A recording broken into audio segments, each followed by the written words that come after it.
वर्तमान में प्रतिभाशाली और चर्चित युवा महिला साहित्यकारों में एक नया नाम जो ज़्यादा कुछ उभर कर आया है वो ज्योत्सना कपिल का है। ज्योत्सना कपिल केवल एक सशक्त लघुकथाकार ही नहीं बल्कि एक संवेदनशील कहानीकार भी है और उनका एक कहानी संग्रह प्यासी नदी बहती रही प्रकाश में आ चुका है और एक एकल लघुकथा संग्रह लिखी हुई इबारत प्रकाश में आया है। इसके अलावा उन्होंने 2 उपन्यास भी लिखे हैं, एक उर्वशी जो पृथ्वी से प्रसारित होता है और दूसरा एक बुरी लड़की। उपन्यास अभी प्रकाशनाधीन है। इसके अतिरिक्त ज्योत्सना जी ने 2 लघुकथा संकलनों का भी संपादन किया है, जिसमें एक आसपास से गुजरते हुए 2018 में प्रकाशित हुआ था और दूसरा समकालीन प्रेम विषयक लघुकथाएँ जो 2019 में दिल्ली में पुस्तक मेला में इसका विमोचन हुआ है। जहाँ तक सम्मान और पुरस्कृत होने की बात है, ज्योत्सना जी को कई अखिल भारतीय साहित्यिक मंचों से सम्मानित और पुरस्कृत किया जा चुका है। इसके अतिरिक्त वो वर्तमान में एक साहित्यिक त्रैमासिक पत्रिका अभिराम साहित्यिकी की सह संपादक भी हैं। बरेली आकाशवाणी से आपकी लघुकथाएँ और कहानियाँ निरंतर ही प्रसारित होती रहती हैं।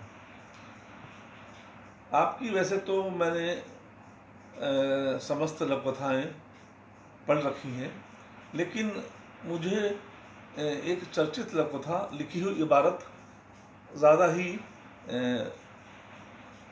प्रभावित करती है। लिखी हुई इबारत का जो कथानक है वो बहुत व्यापक है, उस पर एक बहुत अच्छी कहानी लिखी जा सकती है।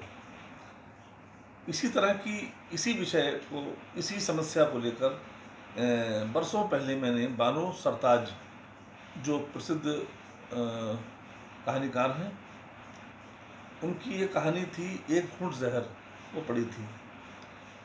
समाज में किसी के द्वारा कोई ऐसा कृत्य किया जाना वो किसी के पूरे जीवन को आंदोलित करे, ये ऐसा कैसे हो सकता है। एक ऐसा ही विषय उस कहानी में था, ऐसा ही विषय इस लघुकथा में है कि कोई समाज में किसी के द्वारा हमारे जीवन के प्रति कोई किया गया गलत कृत्य वो हमारे जीवन को बर्बाद नहीं कर सकता, बल्कि हमें उसके लिए एक नया रास्ता अपनाना चाहिए, एक समझौते की राह पर चलना चाहिए। ये लघुकथा और वो कहानी समाज को एक नई सोच देती हैं, नई दिशा प्रदान करती हैं। और क्योंकि संसार की कोई भी समस्या, कोई भी दुर्घटना, कोई भी बुरे से बुरा कृत्य आदमी के जीवन से बड़ा नहीं हो सकता। इसीलिए मुझे ये लघुकथा बहुत प्रभावित की है मुझे।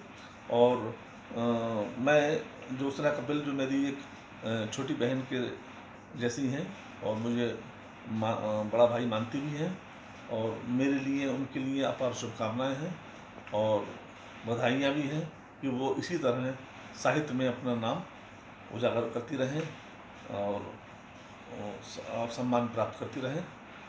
यही मेरी मंगल कामना है उनके प्रति। धन्यवाद।